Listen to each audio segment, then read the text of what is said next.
Call the Rutherford County Regional Planning Commission to order. Would you stand with me, please? I'll lead the prayer, and Richie, you lead the pledge. Bow with me, please. Heavenly Father, we again thank you for this day and the blessings and the opportunities that you give us here to come here tonight and conduct the business of our county. And we thank you that we live in a country, Heavenly Father, that we have the freedoms that we can conduct business of our county in this kind of atmosphere. And we pray that you'll be with us tonight as we set forth a new plan that affects every citizen of this county. We pray that you'll be with us, give us guidance, and give us wisdom, and just be with us in this meeting. In Christ's name we pray. Amen.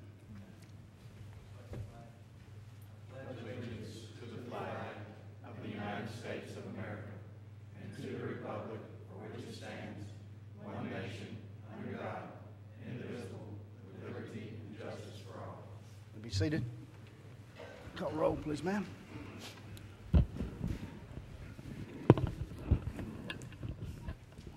Rhonda Allen. Here.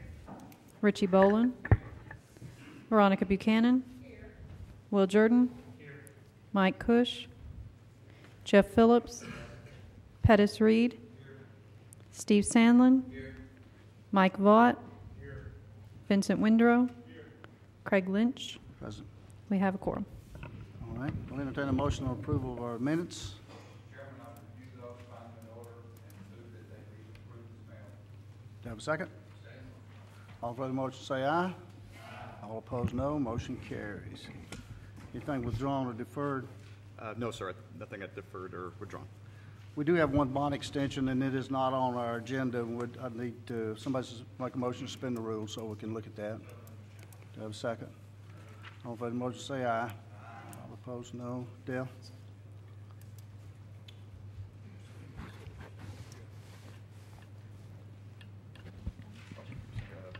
I believe Mr. Corbett's got the information for the bond extension.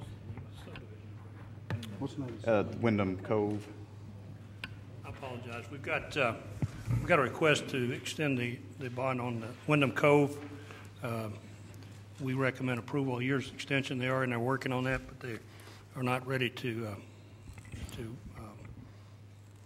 turn the roads over to the county yet. So we recommend approval for them. Have a second? All in favor of the motion say aye. Aye. All opposed no. Motion carries. Thank you very much. What? Do you have anything else, Dale? Waiver request, Mr. John Wiseman. Yes, Mr. Chairman, thank you. This first waiver request that we have is for a piece of property along Wimbledon Street, which is off of Elam Road. The property is about a half acre in size, and in your agenda you'll see that there's a copy of the proposed plat included with your materials. The applicant is basically, he's just looking to swap some property from an existing 11.5 acre tract, which is adjacent to the west, which is also owned by the applicant. The existing parcel is currently outside of 1,000 feet of a fire hydrant. The nearest fire hydrant is over 1,000 feet away. Since this is a change of the lot lines of the property must conform with the subdivision regulations, one of those being a fire hydrant has to be within 1,000 feet of the lot. Information provided by CUD, which we received, indicates that the line there cannot support a hydrant in front of the house on Wimbledon Drive. So with that, I'll be happy to answer any questions, and Mr. Wiseman is in attendance if you have any questions for him. Okay, questions?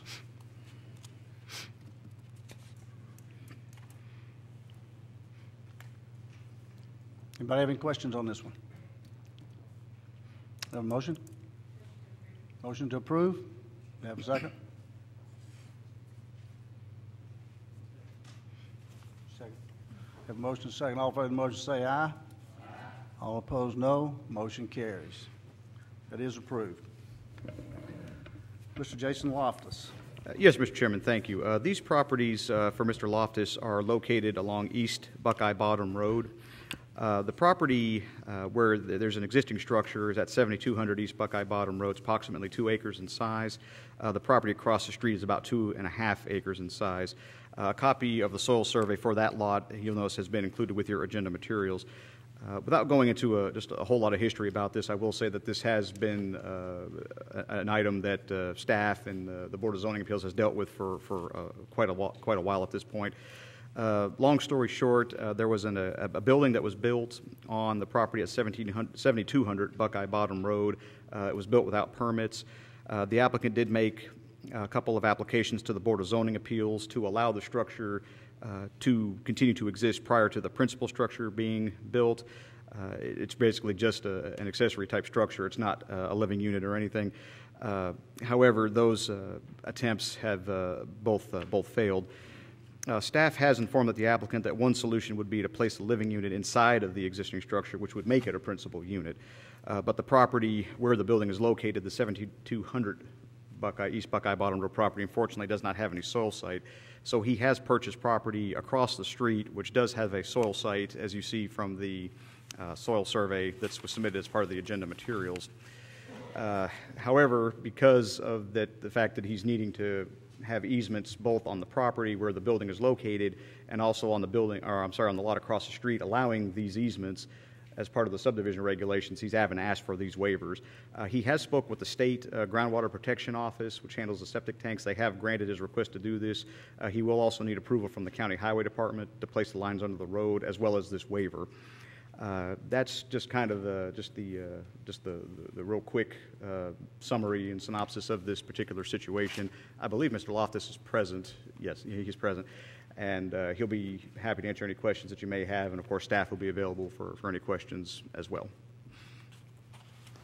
Okay. Questions on this one?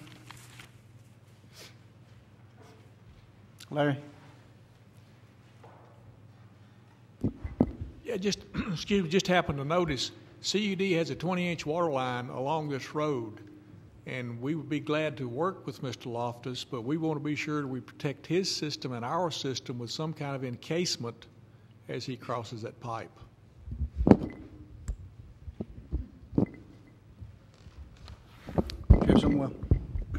Well, I'm very familiar with the situations out in my commission district. We've struggled in the past allowing soil sites on adjacent pieces of property. We've usually approved them as best I can remember, but we have struggled, and that's when they were just adjacent, not going under a road. I don't remember ever allowing anybody to pull a tight line under a county road. This has been a problem for the codes department. Mr. Jones can, attest to that. And the neighbors out there. The building is more than a large commercial style building. Was built with no permits whatsoever. The applicant is a realtor and developer and knew the rules, in my opinion. And I don't know, whenever we're ready for a motion, I don't know what he's going to do, but I don't think this is the right situation. Either we start putting field lines across public roads from where they are. That's going to be problematic for the highway department for future maintenance and things, and it's a very hard feelings up and down the road between the neighbors and everybody. It's just gotten to be ugly out there, and I don't know if anybody has any more questions or not. But does anyone else have any more questions about this? I'm going to make a motion to deny. Motion to deny. Do I have a second? Have a second? All in favor of the motion say aye. All opposed, no. Motion carries. It is denied. All right, thank you very much. Submitted for site plan approval, Bethlehem Church of Christ. Elizabeth, you have this? Yes, thank you, Chairman Lynch. You should have the site plan in front of you. It's this property is located at 2644 Las Casas Pike. They're proposing to add a 4,500 square foot pavilion addition to the existing church facility. You actually have originally seen this back in November of 2009, and it was approved at that time, and it had all the signatures, but the plan has since expired, so it's in front of you again.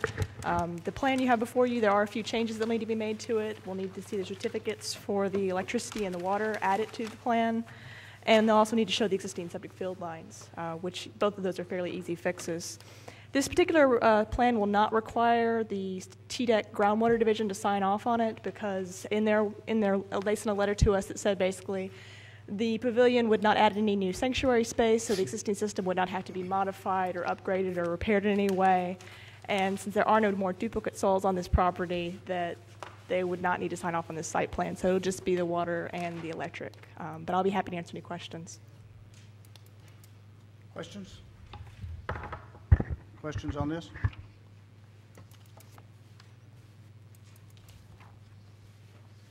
To meet all the requirements? Yes, except for the few comments that I made about the certificates and the septic field lines, it does. Have a motion? Motion to subject to her, okay. Have a second, all in favor of the motion, got a second, all in favor of the motion say aye. All opposed, no. Motion carries. Dollar General, 113001, Doug? Yes, Mr. Chairman, thank you.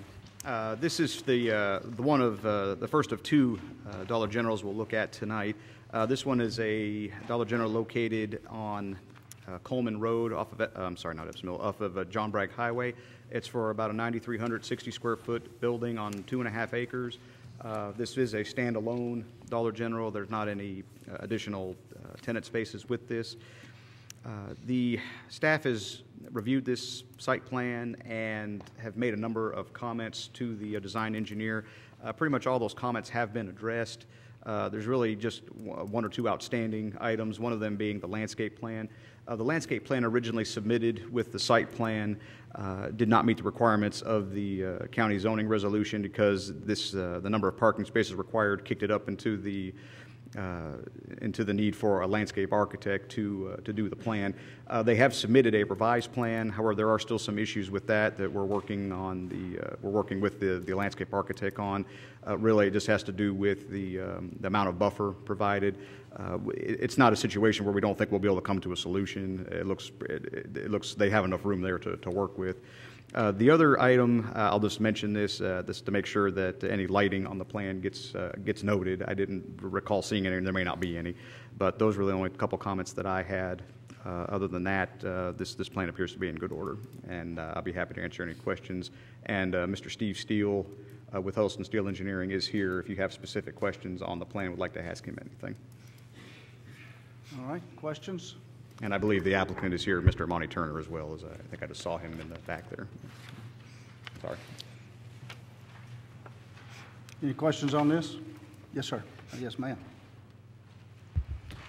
Doug, I remember at a county commission there was some discussion about whether or not signs are allowed on this. Have we investigated that? Because I see the signs still present on the plan. Yeah. Now, let me, before I answer the question, let me just say this part at least. For the approval of the site plan does not constitute approval of the signage because there is a separate approval process that signage goes through. But that being said, we have researched that. As best as we can tell from the state law, he is allowed to have signage. There are some restrictions to that, but it's not that he's not allowed to have it. He is allowed to, provided he meets the guidelines of the state and, of course, of our zoning resolution. So we'll work with him to make sure that that is done. Any other questions?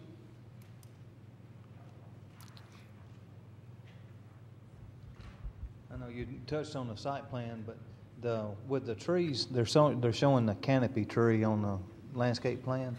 If those grow, and will they not grow together to where you can't even see the front of the building from the road?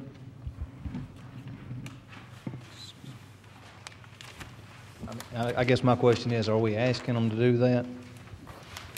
Say that again. Are we making them put the canopy type trees?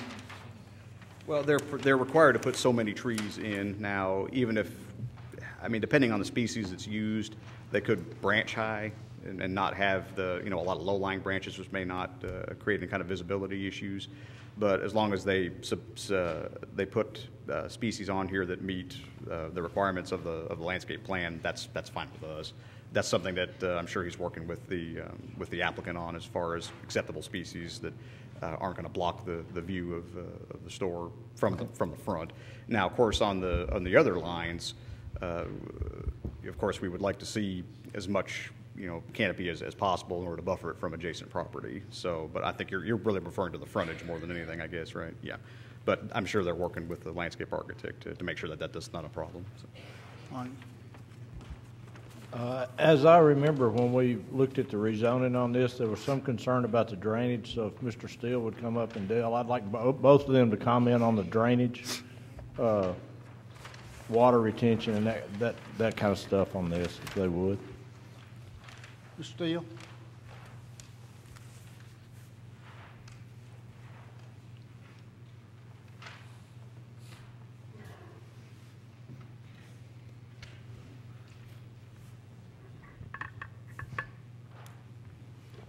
Mr. Chairman, ladies and gentlemen, I am Steve Steele with Huddleston Steel Engineering.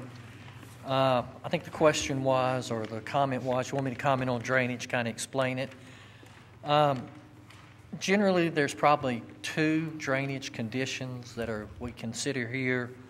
One is this property and just about everything around it is within the 100-year floodplain. There's a conveyance that goes through here, and if you look at the 100-year flood maps, it shows most of this property in this area in that floodplain.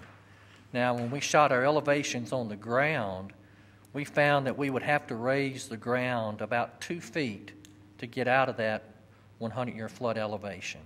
So we're showing raising this store and the adjoining parking lot to get above that plus 1 foot, which is the county's requirement. So we should not be impacted by the 100-year flood. The other side of that question is, I think you want to make sure we don't make the problem any worse. And what we've done is we put stormwater detention ponds both at the front and at the rear of the project, where we will restrict the post-developed rate of flow, the rate the water flows off the property after we're done, to a rate that is equal to or less than what it is today. So we are doing stormwater detention, but we're also raising to protect us against the 100-year flood, because when it happens, it'll inundate the whole area. I didn't have any, specific questions. I just wanted it addressed because I knew it was commented on by some of the neighbors when we looked at the rezoning. Just wanted to make sure both of you guys were comfortable with it. Well, yeah, we had a work session in the office when we were going through this. The detention areas, both in the front and rear, also have what we call a micro pool. They're required to retain the first inch that falls on site. That's retain it and to let the stuff settle out of that. So basically, what will happen in the smaller range, you won't see that water leaving the site, and then in the larger ones, it'll leave at a rate that's less than or equal to what it is now. So there will be no net increase. One more question, yeah, and both of y'all are comfortable it won't adversely affect any of the neighbors or Mr. Robinson's remaining property or anything? No, sir. Steve, I don't see it on the site plan, and it may not be part of your area, but what are we constructing this building out of? Is it going to have a brick front or metal? Or how many sides, do you know? I believe brick on the front, metal on the remaining 3 sides. And the front being the side that's facing John Bragg Highway, yes, sir. okay. Ron, somebody over here have a question? Okay, any other questions? Anybody else have any questions? Thanks, Dave. Have a motion? Motion to approve with conditions. Okay, have a second. All in favor of the motion say aye. All opposed, no. Motion carries. All right, Doug, it's Dollar General. Yes, Mr. Chairman, thank you. This is the second of the $2 generals we'll be reviewing tonight. It's identical in size, 9,360 square foot. It's a little bit smaller size, it's on 1.56 acres, which is zone services with a conditional use for a general store located along Epps Mill Road. The developer received the zoning approval at last week's Board of Commissioners meeting. Now, the biggest difference between this one and the one we just looked at is the fact that it is proposing to use the sewer from the city of Murfreesboro. We did have quite a few comments on this, one of them being that since they are requesting the use of the city sewer, that they will have to abide by the city of Murfreesboro requirements as well. The site plan has been submitted to the city for their review. The review actually took place today, and I received a number of phone calls today from the city regarding the plan, about some of about the development just in general, and the way that the site was laid out. The city has some concerns with the layout as it's presented. They have some issues with the way that the turn lane's been placed on the plan. Not necessarily that the lane is there, but that the way that it's being planned for on the shown on the plan. There's also some concern about the circulation of the property. Mr. Robert Lewis is here with the city that can answer any questions. He was there at the review. He may have some additional comments for that. Essentially, the city has asked us to defer action on this pending pending the action that they have at the city of Murfreesboro, their approval process. Now, that being said, and I've basically told them, and I'll tell you that, I said I'll bring this up for discussion. Y'all can discuss it. Something that might happen, even if it's approved tonight, if the changes that the city are going to require are significant enough that it puts this into a category of what's called a substantial deviation, it'll have to come back to us for our approval anyway. Basically, if the building shifts so many feet or the parking change, those kind of things, those are issues that we'll have to evaluate when we see any kind of a revised design, if one is done. We also had some concerns just on our end about the landscaping plan. Again, this is not something I don't think that we can't work out. I spoke with the landscape architect a little earlier today about it, as well as Mr. Steele, and I think we can come to an agreement on that. One of the other conditions with this is that the lot has not been created yet at this point, so a subdivision plat would have to be done prior to the building permits being issued for this. Something that was brought to my attention today about late this afternoon is the fact that, along with the city sewer that they're asking to use, they need to make a request to the city as an outside the city sewer customer. Basically, they request annexation. Of course, this is not within urban growth boundary, it cannot be annexed, but it still has to be acted on by their planning commission, I believe ratified by the city council. The city has informed me that has not been done yet at this point. So I put that all out there just to let you know that we did have those discussions today, and I'll be happy to answer any questions. The applicants are present. Again, it's the same ones that were here for the last Dollar General. And again, Mr. Lewis is present from the city, and he can answer any questions as well. Okay. Well, Doug, is there a downside to us looking at this tonight? And just like you said, that if they do work things out with the city and it's minor changes on this plat, the city still has a complete authority to do what they want to do, and that way the developer could move forward. And if not, it just comes back to us at the next meeting anyway. Right. I don't necessarily see a negative to go ahead and dealing with it, and then, but exactly like you said, unless I'm missing something, that still gives the city complete authority to do what they need to do. Right. They won't be able. Right. We will not issue any building permits until they get through the process with the city anyway. So. And if it's significant changes, it's coming back anyway. That's correct. Is their approval process similar to ours? Will it have to go before the city planning commission? Yes. Now, the request for outside the city sewer customer service, that will have to go through the planning commission, I believe, ratified by the council. And Mr. Lewis is nodding in the affirmative. It's been a while since I've been through that, so I don't remember the process exactly. But so that might be a little more time-consuming, but it's not as I understand it, if I remember right, it's not a public hearing. It's more of a ratifying the commission's action at that point. So. Okay. Anyone else have a question? Well, also, Doug, I agree with Commissioner here that we need to go ahead and address our issues and go through their planning process. And then whatever the city has issues with, then they need to address those through the city. But one of the questions I was going to ask you then, what was the question about the turn lane at this point right here? The design of it, or and I had a brief conversation with their traffic engineer about 4 o'clock this afternoon. As I understand it, what they would recommend is either a continuous left turn lane stretching from Capitol Way all the way through this property, kind of like maybe like a third lane almost. And I could be getting this all wrong from what he told me, but either that or the possibility of looking at creating an access which would be right to the east of this property, directly across from Capitol Way, and then having an access easement, basically having an easement to access it right there, creating like a 4-way intersection right there. That was another suggestion they had.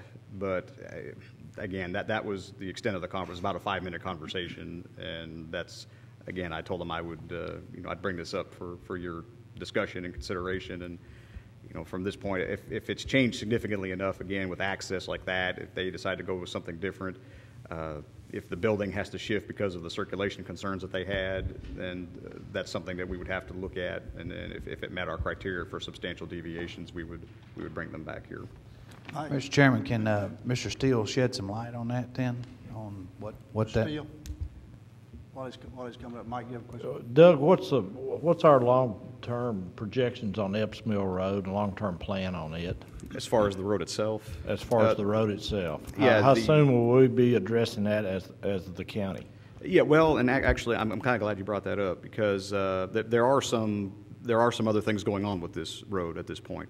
The long-range plan actually shows this as a two-lane section, cross-section with shoulders, which is essentially a three-lane. It's the same width as a three-lane cross-section. Also, this has been included on the state's long-range transportation plan for 2035. It's on their radar. It's kind of a second-tier project on TDOT because we lumped into the project not just the road widening, but also the improvements to the interchange itself. Now, at the county commission, and I guess it wasn't last week, probably the week before, but at the county commission, the commission actually approved at the last meeting a preliminary study for Epps Mill Road, kind of looking at preliminary alignments, what would be the best cross-section to use, those kind of things, and what should be done here within the next few months is what their estimate is at this point. It's not a design like a road design, but it's going to make recommendations as what we should look for design, and actually Huddleston Steel is doing that study. So. Is there adequate setback and are we protecting ourselves on the right-of-way there? Yeah, they're actually showing a 40-foot dedication of right-of-way, which is probably more than we'll need, but hopefully as we go through this process, we'll be able to kind of fine-tune that. But yeah, they are dedicating right-of-way. Okay. One second.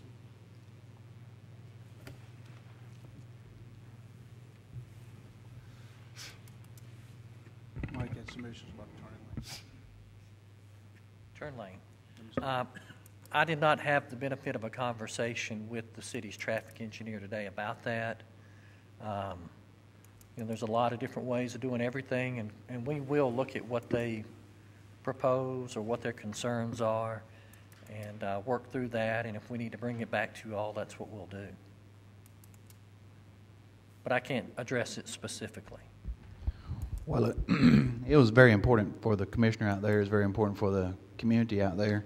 And I think it's going to be very important for when this truck stop goes in across the road for good flow of traffic, safe traffic, and that's what we all want anyway. And we're going to do, everybody's going to do the right thing to make sure it happens. But whatever we do here, the city could add to it, I guess, but we can't undo, what we've got set in place. So that's the main thing. So we just need to work out our deal with it tonight, I think, and then move on. So I can't see us doing anything less than what we proposed tonight to you all. If anything, it would probably be more. Does anyone else have a question, Mr. Steve? Yeah, I've got one. I'm having a hard time figuring out what we are doing here with the existing stuff. From the center of Capitol Way there, are you just kind of swelling that towards the property line and then running down the front and then it turns in there? What we're doing is adding, once we go through that intersection, we're adding pavement to both sides of the road. And we're going to widen that pavement from about 20, 21 feet out to, I believe, 33 feet, which will allow a center turn lane into the Dollar General. So what we have to do, we can't just go from a 2-lane section right into a 3-lane section, or that could actually create more problems than we solve. We need to create a transition, and so in that transition area, that's why we show the striping, which looks like a little cross stripe. That's so that the people going west from the interstate on Epps Mill Road know to get over to the right a little bit and not run up on a guy that's trying to turn left into the Dollar General in the turn lane. But basically, in front of the Dollar General, we're adding 6 feet or more pavement on both sides to create that center turn lane. But that's all the hatched area there is just paint? Right, it's just paint on asphalt, just to get the people to the opposing traffic to get away from each other to create that center turn. All right, what's happening over here where it says the existing gravel? And I know that gravel is just a drive back to a house that's back on that remaining property. I'm thinking it might be a rental situation. The owner's shaking his head yes. So that's the driveway to a rental house. What we did, we put the lot where we did to allow if the property owner in the future wanted to extend Capitol Way. We didn't want to block that extension. Let's say if you wanted to develop the property south of here, which is to the bottom of your drawing, I think it's about 40 acres, pretty good sized piece of land, I think. If somebody wanted to extend that Capitol Way, the road that's on the other side at the top of your drawing, we wanted to leave the lot out of its way so the road could be extended in the future, if that's what would make sense. I'm going to point to you. Look right here. Yeah. That came through. But it would make sense to do that now and move the entrance? You know, we'll look at that. That may be a solution. At the time, our direction from the county commission was to put a turn lane in front of the property. So that's what we've done. I'm a little nervous with that soil there. 22 to 33 feet, that's a Well, and that's why, you know, it's hard to believe, but sometimes you hear that turning lanes aren't always a good thing, and that's what they're talking about. You've got to be careful that when somebody's going down the road, that they get over and get out of the way of the turn lane, or else you can create more problems. So, but we'll work with the city on that.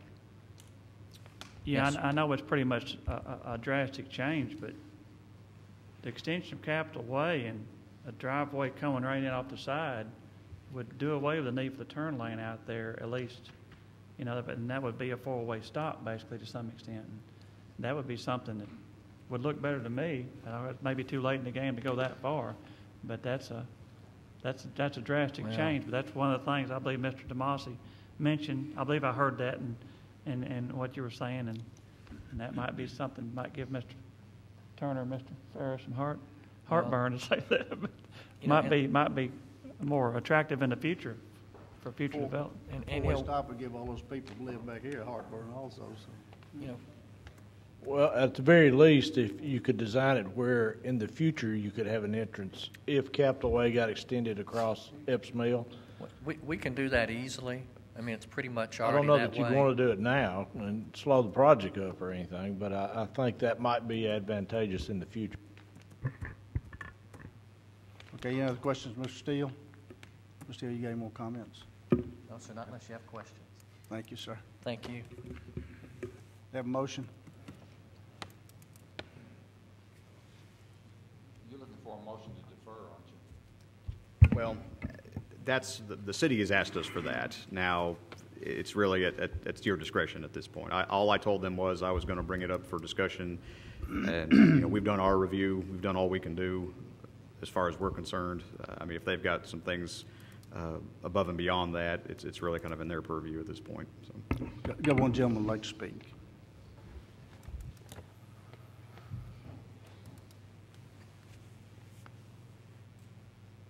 My name is Robert Lewis. I work for the City of Murfreesboro in the Planning Department. And we had our review process today, our meeting with the Engineering Department, Planning Department, and Traffic Department. And like I say, our upcoming Planning Commission meeting is on February the 2nd. So we'll have some staff comments ready for the meeting. At this point in time, we'd like to have a meeting with the applicants to discuss all these problems and questions that come up tonight so we can get them ironed out, to keep it on the agenda for that meeting on February the 2nd. At the same time, we don't want to hold the applicant up, but we want to do it right because Epps Mill Road is a road that's on a major thoroughfare plan for the county, and in the future it's going to be a busy road to the interstate, so we want to make sure that all this is done right. Like I say, we will have our Planning Commission meeting on the 2nd of February, and hopefully we'll get a meeting with the applicants before then to discuss all this stuff. Okay, any questions, Mr. Lewis? Thank you, sir. All right, any other questions? Mike, you got a question? Anybody? Have a motion? Motion to approve?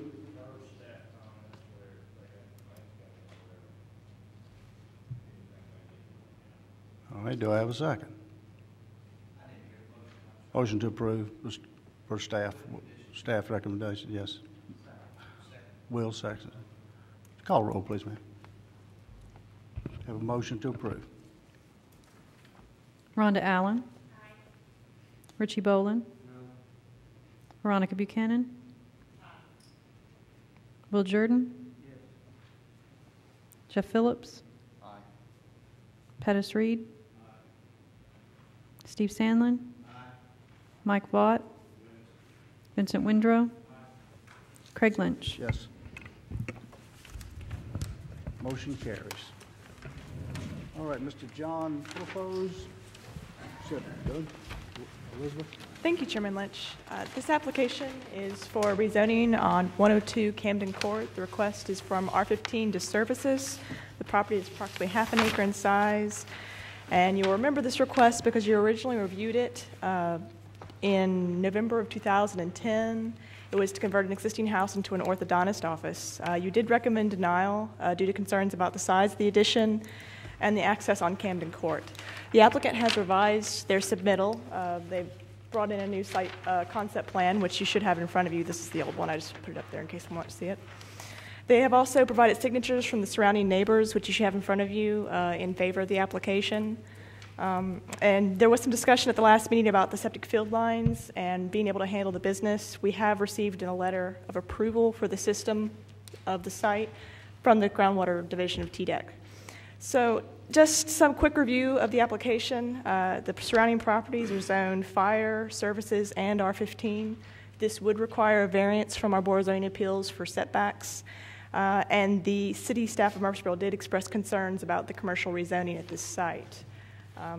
The applicant is present. As I said, here's the new concept plan. The addition is about half the size the original one was. They've shown more landscaping. Just a reminder, here's the site.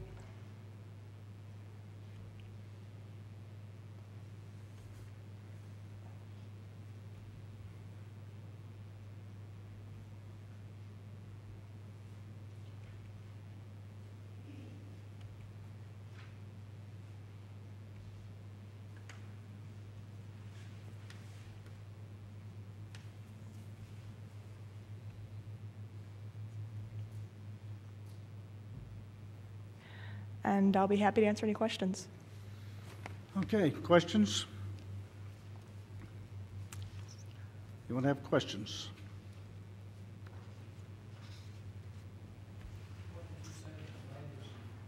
You should have in front of you a copy of letters from several of the surrounding neighbors that were in favor of the application. The applicants, I guess, went around and got those signed and submitted it to the office. Oh, yeah, looks like this. Elizabeth?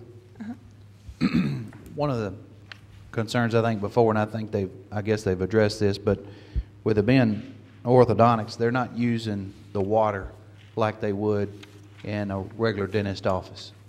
So they do have a letter now, and you said they do have a letter now on yes, they have submitted to TDEC Groundwater Division and received a letter of approval for the system and the design they have proposed for this site. So they would be able to install the septic system. Because if you remember correctly, where they're going to put the parking area is going to be on top of the existing system, so they're going to install a new one in the front yard. And they do have approval for that. Okay, any more questions? Is this all the neighbors? Is this all the neighbors on the court? I believe there's one house that didn't sign. One house that did? At the very end of the court. They might just not be able to find them, I'm not sure. Okay, anyone else? No, no calls. Okay, we have to open it up to a public hearing. Does anyone else have any questions here before we do? Okay, we'll open up to a public hearing. Anyone wish to speak for or against this? Anyone wish to speak for or against? Anyone wish to speak for or against? See no one, we'll close the public hearing. Have a motion?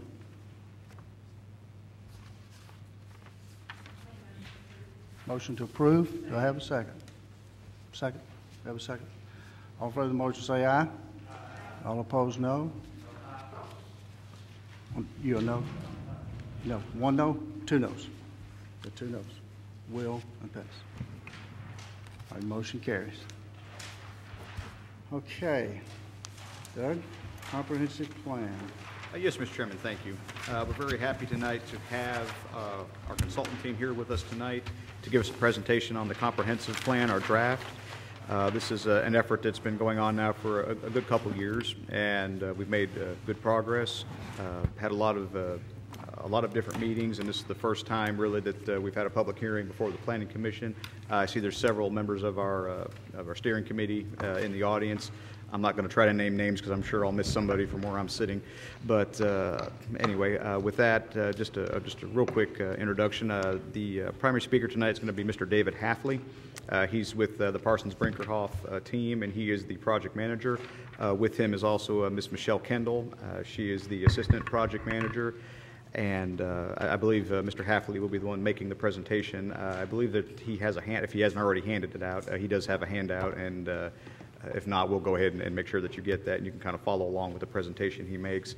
Following that, we'll have a public hearing to get input, and if there's any questions from that point, staff or the consultant will be available at that time. So with that, I'll turn this over to Mr. Hafley, if that's okay with you, Mr. Chairman. Very good. Okay, Mr. thank you. Hafley.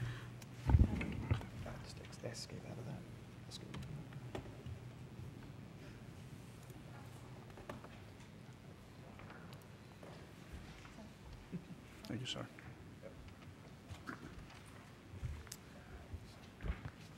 Mr. Chairman and members of the Planning Commission and members of the public and members of the Comprehensive Plan Steering Committee, thank you very much for the opportunity to address you tonight and discuss the draft comprehensive plan for Rutherford County that has been under development now for about a year and a half. And the steering committee set up by the County Commission has recommended this comprehensive plan out to the Planning Commission for approval.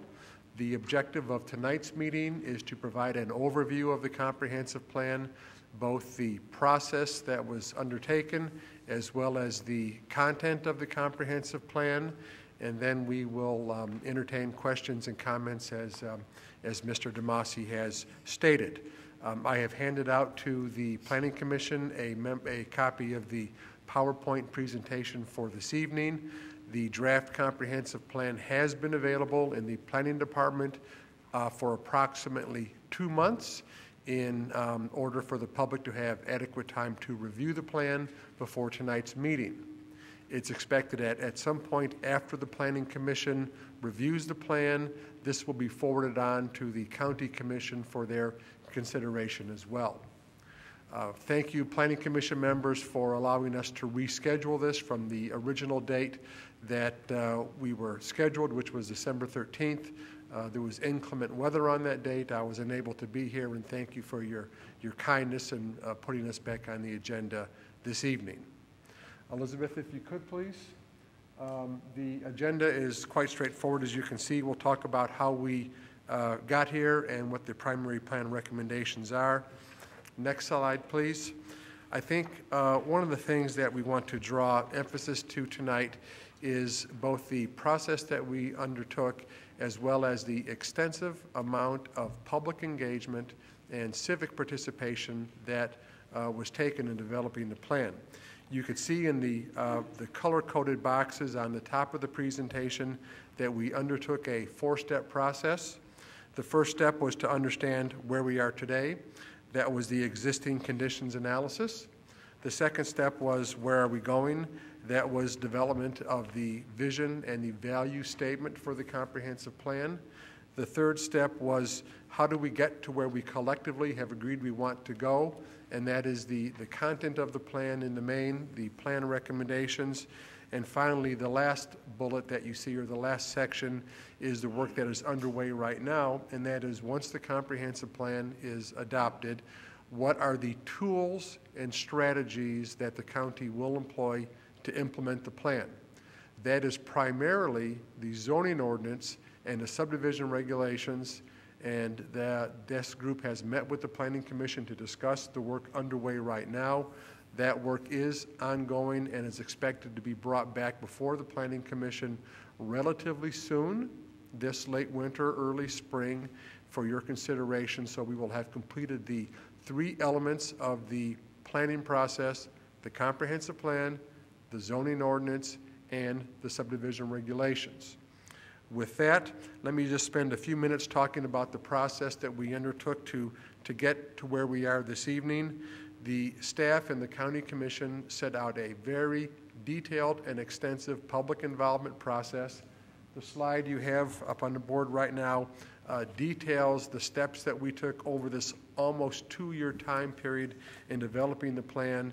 And I can say with the utmost conviction, it really has been a citizens-based planning process. We began with doing community opinion surveys, which were done both in hard copy and online, and got quite a bit of input and feedback from the public in terms of what their needs and values and ideas for the future of the county were. We held a number of interviews with stakeholders throughout the county, the Farm Bureau, the real estate community, the other advocacy groups, to understand their perspective and their opinion. We held a series of open houses in the 4 different geographical quadrants of Rutherford County to solicit ideas and input. Many of those meetings were very well attended, and we gained quite a bit of information that directly informed the development of the comprehensive plan. Staff then took it an extra step and did a number of community outreach meetings at their instigation to take the plan out within the county again to communicate, request input, and discuss ideas and strategies. There has been a website and a blog set up throughout the planning process. The local newspapers and the electronic media have covered the process as well. One of the primary drivers of the plan has been the guidance and the support and the hard work of the steering committee that was established by the County Commission. And there have been, up to the last meeting we held, 10 meetings of the steering committee in developing the plan. All of those meetings were held and open to the public for discussion and ideas generation. So there has been a great deal of public involvement. The goals and objectives of the plan have been brought before both the Planning Commission and the County Commission for adoption, which took place. And the presentation tonight is a follow-on to the last steering committee meeting where they approved or they recommended approval of the comprehensive plan. So, in summary, you can see it has been a very grounds-up process that has been citizen-driven. Next slide, please. There's 2 broad visions which underlie the plan. One is the vision statement and one is the value statement. I will not read these to you. They're available in the documents, but I think in terms of the vision statement, this is intended to be a succinct statement that captures the spirit and the direction that Rutherford County intends to take in the future. And you can see the vision statement. It undergirds everything else in the planning process. And if there are 3 words or phrases that are probably the most important here, they are seeking sustainable growth, protecting our natural and historic resources, and preserving our values and our quality of life. Promote responsible growth, protect, and preserve as the underlying principles of the comprehensive plan. And those are reflected in the vision statement. The value statement, which you can see as well, is a slightly more detailed discussion of what that means and how that is implemented and expressed in the comprehensive plan. So part of the essence of planning is to know where we are going. And the vision statement describes that vision for Rutherford County. That's not the consultant's vision. That's not the staff's vision. It's the vision worked through the steering committee and endorsed by the public as we went through this planning process. One of the things that is also expressed in the comprehensive plan is a statement of Rutherford County 2035. This is intended to be a 25-year horizon planning document. It's 2011 now, so I guess it's 24 years and change. But the steering committee set out a vision for Rutherford County in 2035, and you can see how that is expressed with the bullet points that follow, which discuss employment and quality of life, the value of preserving and respecting our rural communities, cultural and natural resources, and diversity in housing and employment opportunities, and a involved and active citizenry. This is the vision that the public set forth in describing what Rutherford County will be like in 2035, and this is a part of the comprehensive plan. Let me speak briefly to the planning process that was undertaken.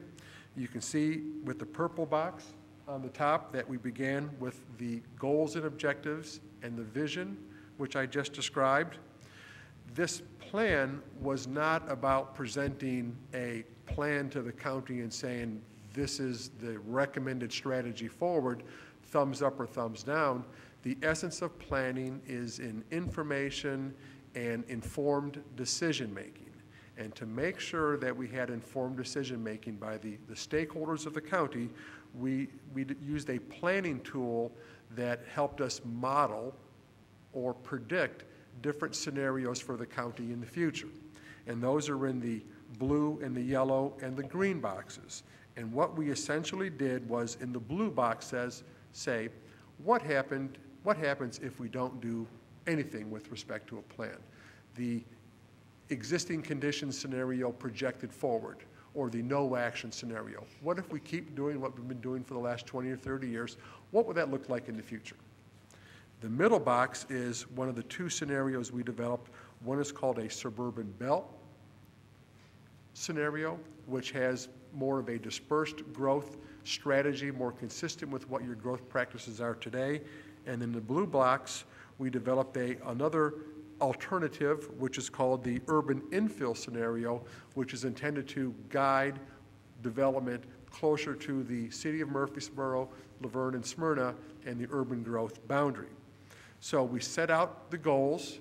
We then developed a series of alternatives or choices, and one of those choices was to do nothing at all. And then in the third box, which is the orange box, we then laid out some measures of effectiveness. And what this really is a scorecard of how well these different scenarios score against the criteria that you set out in your goals and objectives. Because if the scenarios we developed did not score well with what you said is important, they weren't useful and valuable in carrying forward. Now, the measures of effectiveness, which means how well does that alternative help us meet our goals, there were a wide number that we looked at. We focused on just a couple, and you can see those. They are land consumption. Do they preserve it, or do they develop it at a quicker pace? What are the impacts on prime farmland? What are the impacts on land use distribution? How well do different scenarios help us manage water demand? Which scenario puts more of the population in closer proximity to schools, which is a good land use planning strategy? And what are the implications of the different scenarios on the demands for sanitary sewer? So we took the do nothing, the suburban belt, and the urban infill, and we did detailed analysis of how well they score against these and other criteria.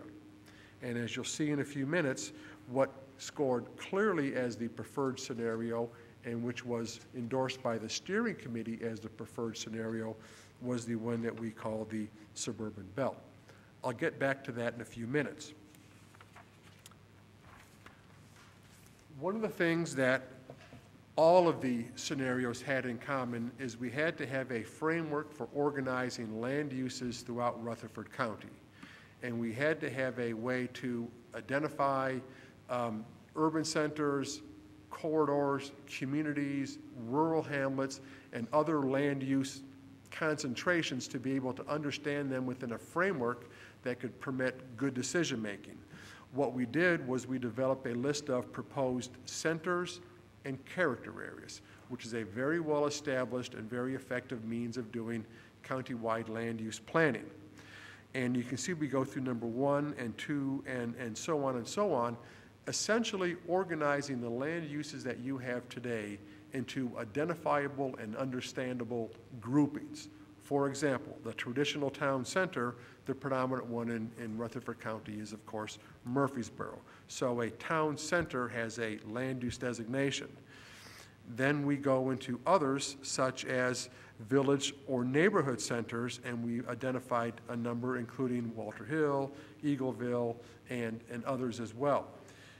Took that same methodology going forward to potential centers and character areas with respect to rural centers, and what we learned in the planning process that the rural centers were the backbone, history, and strength of Rutherford County, and there was a great deal of value placed upon preserving the rural centers as distinct and unique places to live and self-orient within Rutherford County.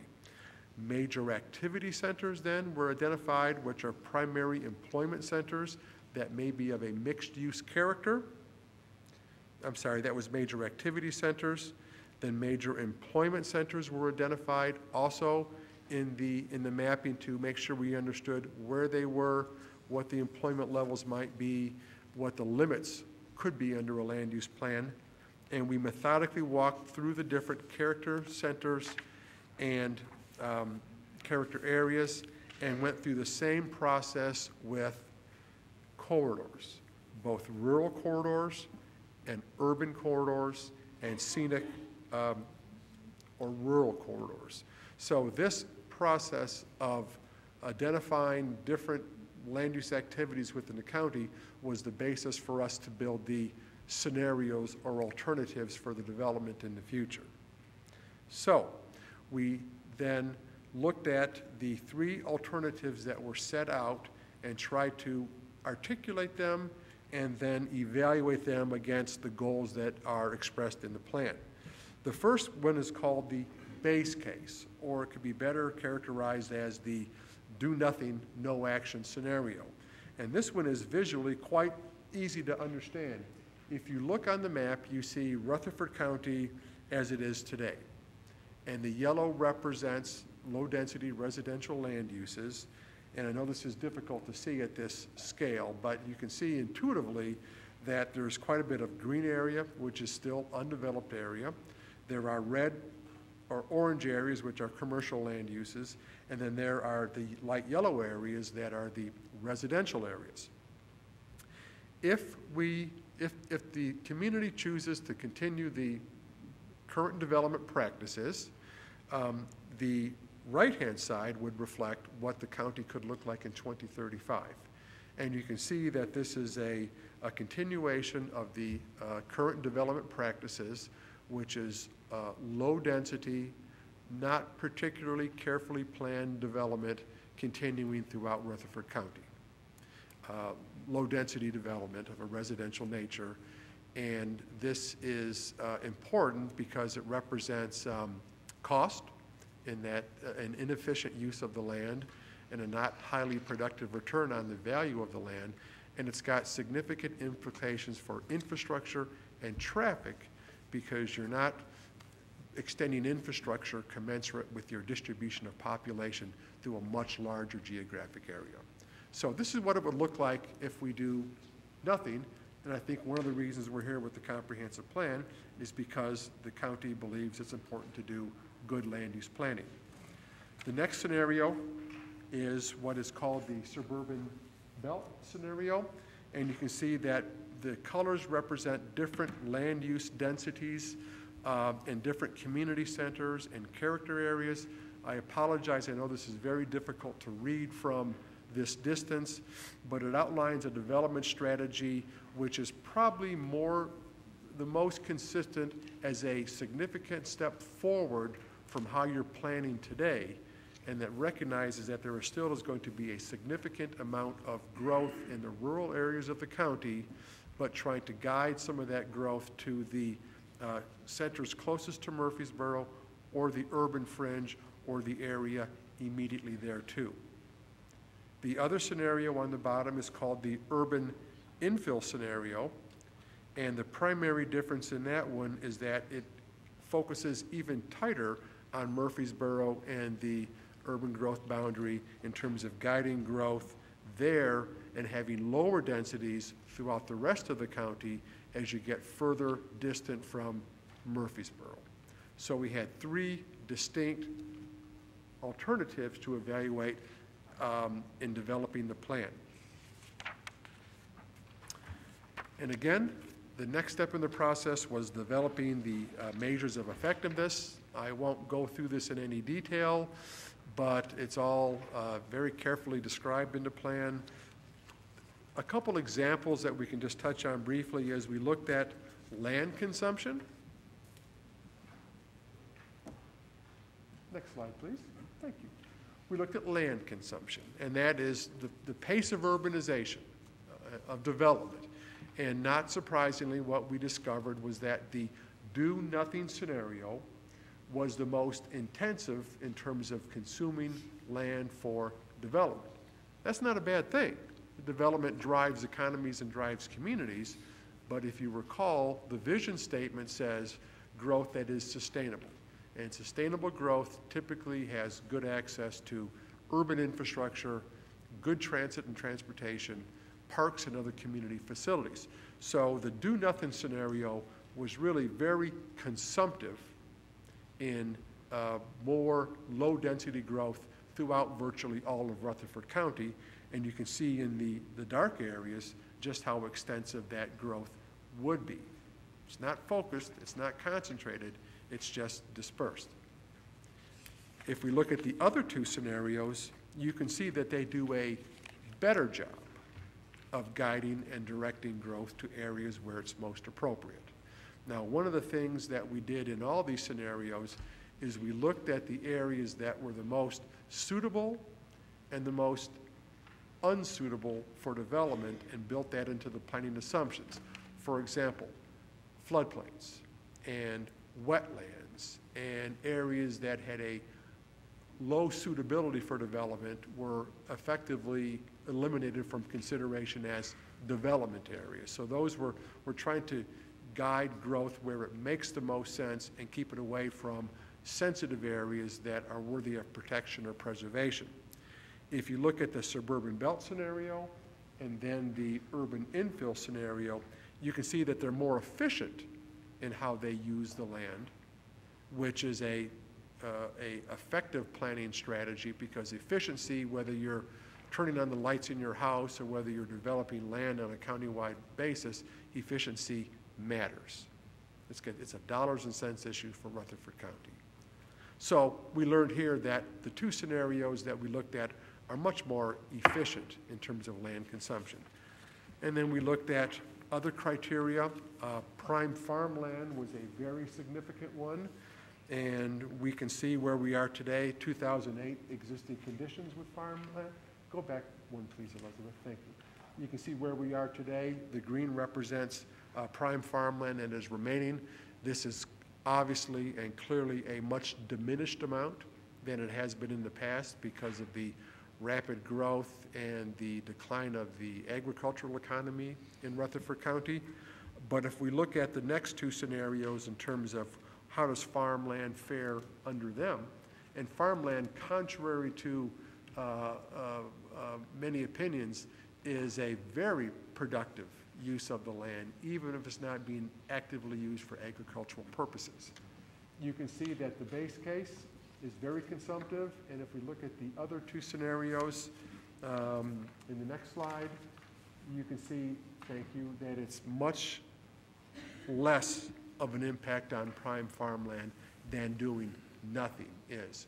So if we look at the measure we just looked at beforehand in terms of land consumption, and we look at the impacts on prime farmland, it's becoming increasingly apparent that doing nothing is not a model for good and responsible growth, and that either of the scenarios we're talking about are much preferred than the do-nothing scenario. We looked at a number of other what are called measures of effectiveness and included those in the analysis as well.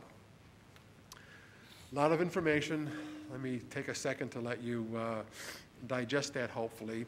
One of the major elements of our work program that we did next was to look at the fiscal impact of different choices. Ultimately, land use planning is about quality of life, it's about cost, it's about taxes, it's about revenue. And one of the steps that we took was to do a detailed analysis of the existing conditions and the two scenarios to examine what their fiscal impacts would be, because that's a very important criteria. To do this work, we employed the Center for Business and Economic Research at Middle Tennessee State University. Dr. David Penn, who heads that department, was the member of our team who was responsible for this work. And this was a very important part of the work program because we expected that there would be very significant differences in the fiscal impact of the different scenarios. That one would cost a lot less.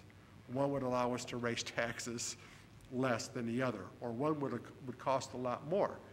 And through Dr. Penn's analysis, we came to a conclusion that was counterintuitive, but ultimately correct, and that is there really was not a significant fiscal difference between the base case and the alternatives that we evaluated.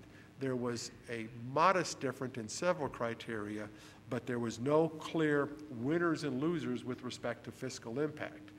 And Dr. Penn's conclusions were that that was because the growth and excuse me, and development over the last decades had essentially set the table for the fiscal situation of Rutherford County, and that neither of the scenarios, while they're significantly different in terms of land use strategies, none of them are significantly different in their fiscal impacts or cost to the taxpayers of Rutherford County. They're all somewhat neutral in that, which again was very counterintuitive, but the analysis was quite clear that there wasn't a fiscal winner or loser, which means other criteria other than cost are what you all should consider in making land use decisions.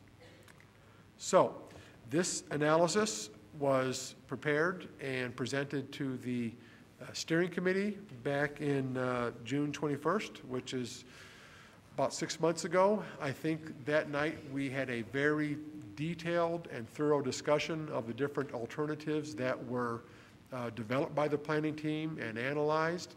We went over all the maps, the measures of effectiveness, the data, the findings and conclusions.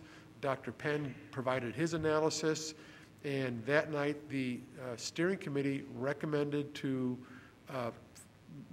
out the suburban belt scenario to the Planning Commission as the preferred alternative for a future land use plan for Rutherford County. And while it wasn't a quorum needed to vote out a preferred recommendation, there was an overwhelming sense of the steering committee members in attendance, and I believe there were 14 or 15 there that night, that it was almost a unanimous recommendation. So a strong recommendation for the suburban belt scenario. And the reason that they felt that was the preferred scenario for Rutherford County is presented on the slide background in purple. And you can see there's a number of criteria there that they thought were very relevant to the decision that needed to be made. And one of those, I think, that was probably the most compelling in some respects was there was a recognition that both in the plan and in the zoning that we need to be making incremental progress as we go forward. The suburban belt scenario had some ties to the current development practices, meaning it would have some residents, hopefully, in the community, but it represented a significant step forward in land use planning. It did not represent a reinvention or a complete reimagining of what Rutherford County, how it was going to grow. That's not what the steering committee felt was needed. It was, though, felt to be an important step forward, and you can see they outlined 6 criteria for selecting the preferred alternative. That was done at the June 21st meeting. That was instructions to the planning team to go do our work. We went back, and over the next several months, we developed a draft comprehensive plan. Excuse me. The draft comprehensive plan was presented to the public and the steering committee in November of 2010. Many copies were circulated throughout the community. We received well over 100 comments, corrections, suggestions, edits, disagreements, and other opinions about the draft comprehensive plan. And we then spent about the next month addressing all of those and presented then a pre-final comprehensive plan to the steering committee, which is where we are in the process tonight. So we've been very diligent and very thorough in developing the plan. And just a couple more final comments. One of the things that we did learn in doing the fiscal analysis, that whatever scenario was selected, that Rutherford County's primary issues going forward were pretty clearly identified, and those are on page that Elizabeth has right up now. And as it's characterized, regardless of the scenario selected, the major issues will be, and you can see them listed in 1 through 5. One of the things that was most acutely identified by Dr. Penn at MTSU was that the composition of the county will change profoundly in the next decades, and the land use practices, the land use preferences of the past, which are large homes on standalone lots with some level of acreage with them, will no longer be the housing type of choice because of your demographics. Unfortunately, all of us are subject to the march of time, and the type of housing that will be needed in the county and the type of social services and transportation options needed will be very different in the future than they are today. And the type of growth that you've seen over the last 20 or 30 years will not be what people are seeking in the next 20 and 30 years. So the conclusion is the county is changing. Let's anticipate it and let's plan for it, because the county of tomorrow demographically and economically will be very different than it's been at any time in your history or your past.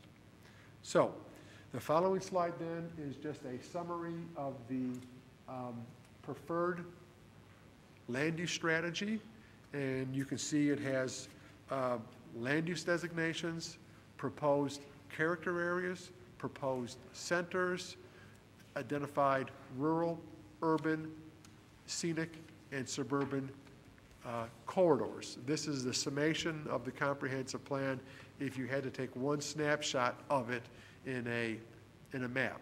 And this, of course, is important to examine in much greater detail than you're able to on the screen this evening, but copies are available at the planning department. This is the recommended plan that was set out by the steering committee. And finally, if the plan tells us where we are today, where we want to go tomorrow, the next step, which is the action plan, is how will we get there? What are the activities, the projects, the policies, the work that needs to be done to implement the comprehensive plan? Now, we had 10 categories of goal statements at the beginning of the plan. We compressed those 10 goal statements into 4 broad categories of what work needs to be done, and those categories are community identity and quality of life, economic development, transportation and community connectivity, and facilities and services. And as you can see, what we did in each case, we identified the goal statement and then the actions, projects or policies that needed to be done to be able to implement that portion of the comprehensive plan. Because a plan in and of itself is not effective unless you have a means to implement it and unless you charge certain people or entities with the responsibility of implementing different parts of it. And that's what this action plan does. It identifies actions, responsibilities, priorities, and timeframes. And you can see on the next slide, please. Once we identified, or once we developed an action plan, the steering committee sat down and went through a prioritization exercise. And they put the priorities into 3 broad categories: activities that needed to be initiated in the near term, that were important, and those were number 1. Number 2 was important but not critical to plan implementation, number 2. And the 3rd category was desirable but of a lower priority. So of the more extensive list of action items, the steering committee said, this is the most important. This is the most important. And so 1, 2, or 3 are the steps that implementation should take in making the plan an effective document. So the action plan then goes through each of those categories and identifies projects, assigns priorities, and identifies who's the lead agency and who are the supporting agencies to get. One of the things that I think the steering committee was very concerned about is if everything's a priority, nothing's a priority. And so to be able to say this needs to come first and this needs to come second gives you some concrete guidance in terms of how to prioritize your next phase of work to be done. Not surprisingly, development and finishing of the zoning ordinance and the subdivision regulations were identified as top priority items.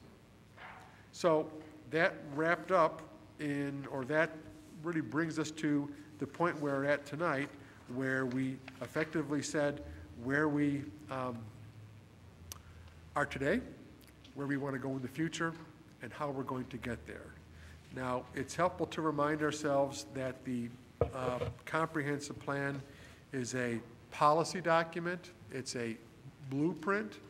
The state of Tennessee gives county commissions choices in terms of how they choose to reference or adopt a comprehensive plan.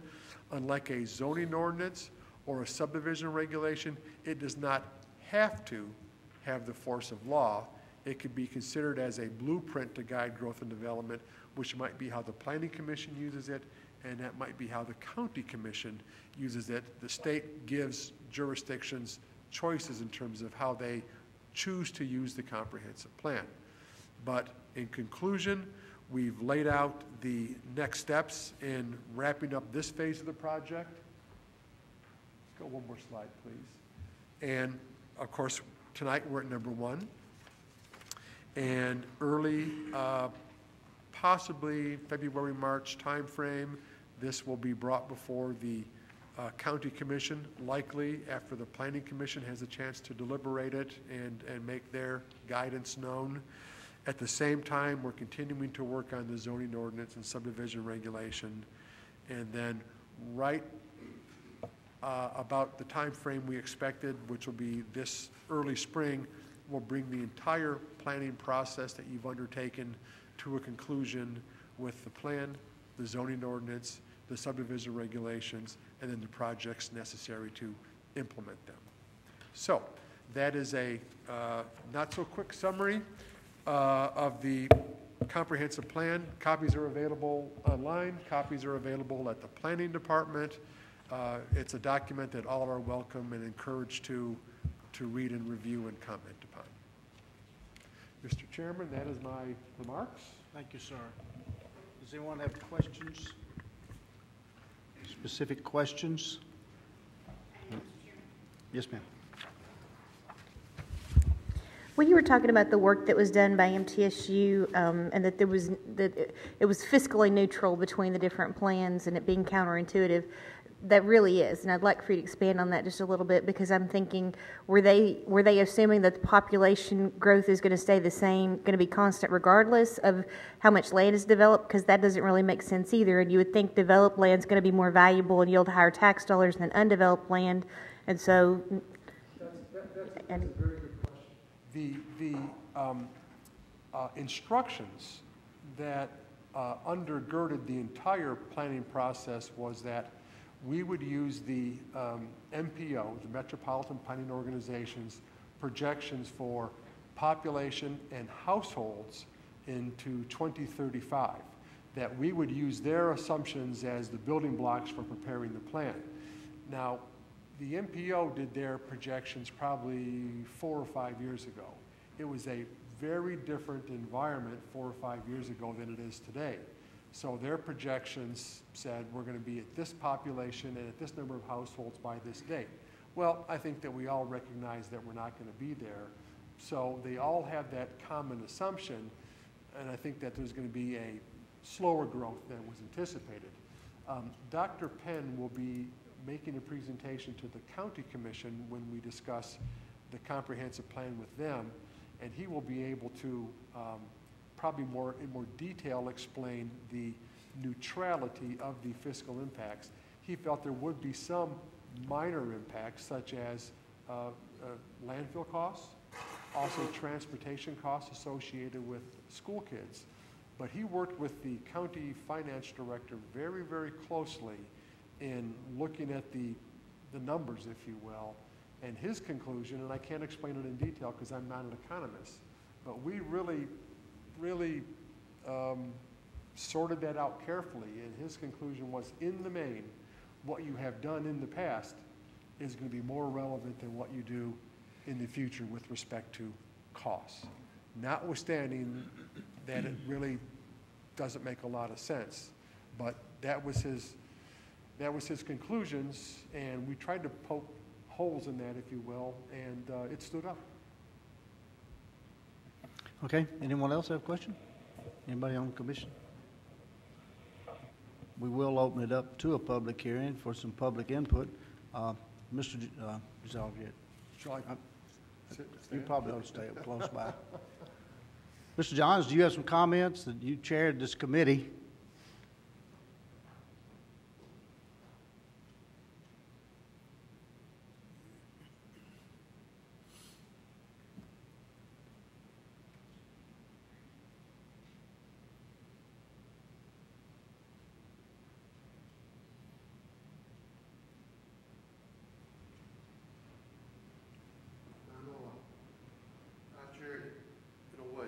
In a way.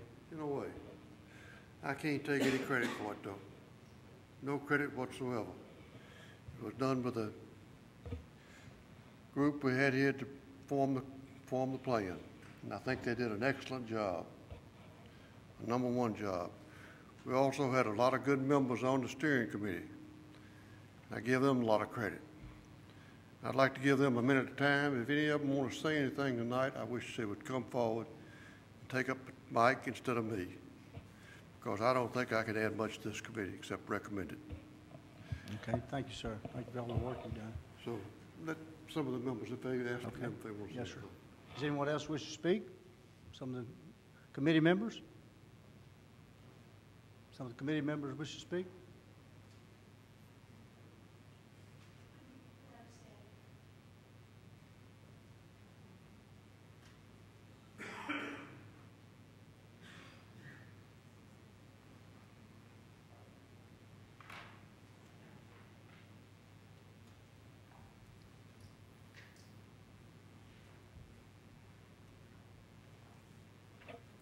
Good evening. I'm Susan Allen, and I've been very honored to have been able to serve on the Comprehensive Plan Steering Committee and work with David Hafley and his team. They've done such a wonderful job, and I've been amazed at the amount of detail and just the volumes of information we've had to review and try to understand, but they've made it easier.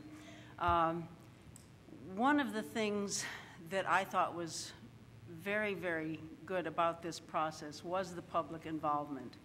The 4 community meetings that got a lot of the public from the 4 different areas of the county coming in and visioning and giving ideas to the planning team about what we should be heading for. And There have been a lot of public meetings, or meetings open to the public since then, the steering committee meetings, the planning meetings. And one thing, just judging from the number of people in the audience tonight, that I am concerned about is that even though we had all of that reaching out to the community to try and get more input in the beginning of the process, I'm concerned that there aren't more people here tonight. And I think one reason is possibly because the original meeting that was scheduled for earlier this month was canceled due to the weather, and that was very well publicized, but this meeting was not publicized too well. And all of those people that went to all those community meetings, they're not here. Some of them are, which I'm glad to see. And what I would like to suggest, and I know it's one more step for David and his team, is to have another meeting that is specifically for the public. This was a presentation to the Planning Commission with a public hearing.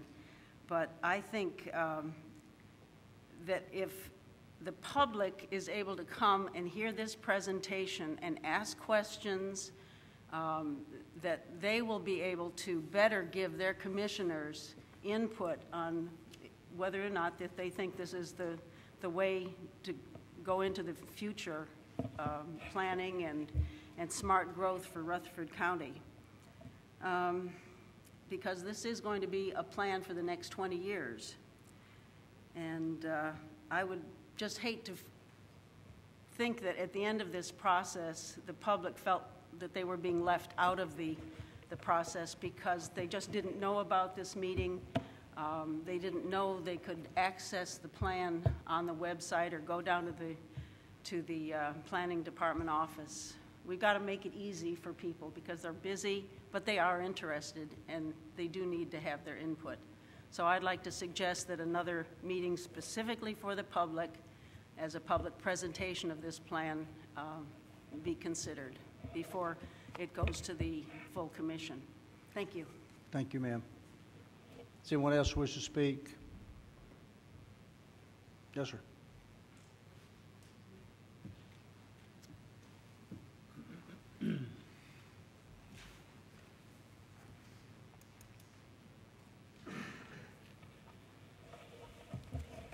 And it just is public comments. And looking at final draft on some of the items here, I've had some constituents in my area by being out in a rural area, and one of the concerns that they had is like starting at the Fosterville area where you start out there and come all the way around the county on the outside, all the way around up towards Kittrell and the far-reaching areas. It shows in this draft examples. Say one guy called me, he owns about 4,000 or 5,000 acres, and it says on it he couldn't develop it in less than 5-acre tracts. And a guy's concerned like that in the future, that if that land met the criteria, what would be wrong with developing in 1-acre tracts at least? He ain't saying it ought to be a full-blown subdivision, but we're talking about on down the road here, and I would like for them to look at something like that. If land would be suitable, when I say suitable, that means what it would accommodate a septic system or what. If it wouldn't, I mean, you couldn't do it. And then the second item was brought to my attention. You go out to Bradeville Road about 9 or 10 miles, and Big Springs, where Big Springs meets Bradeville Road, and Cripple Creek meets Bradeville Road, There'd always been a store in this area for years out there. And I noticed this whole area here was marked off, wasn't nothing allowed for commercial. And I think those two corners right there at least ought to be, in case somebody wants to put a store out there in the future on one of those corners. And I think it'd be a perfect place. Like I said, there was a store out there for years, and that store closed 5 or 6 years ago, but both places would be an ideal place. And, that's 2 comments I got. Okay. Does anyone else wish to make some comments? Yes, ma'am.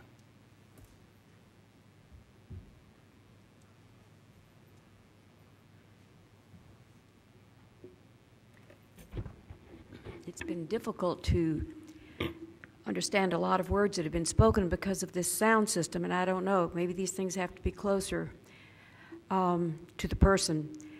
My concern's about water and cave system, and I mentioned that when I went to the meeting out at Rockvale for 3 hours, August of '09, and in 1987-88, when they were trying to bring the super collider here, that's when we found out we had such a vast cave system. And they kept talking about overdevelopment could cause a collapse of the cave system, and building that tunnel could possibly have done it. That didn't happen here, but overdevelopment can have an effect on this cave system, but it can also have an effect on the water supply. I'm on 2 wells. One is 100 feet deep.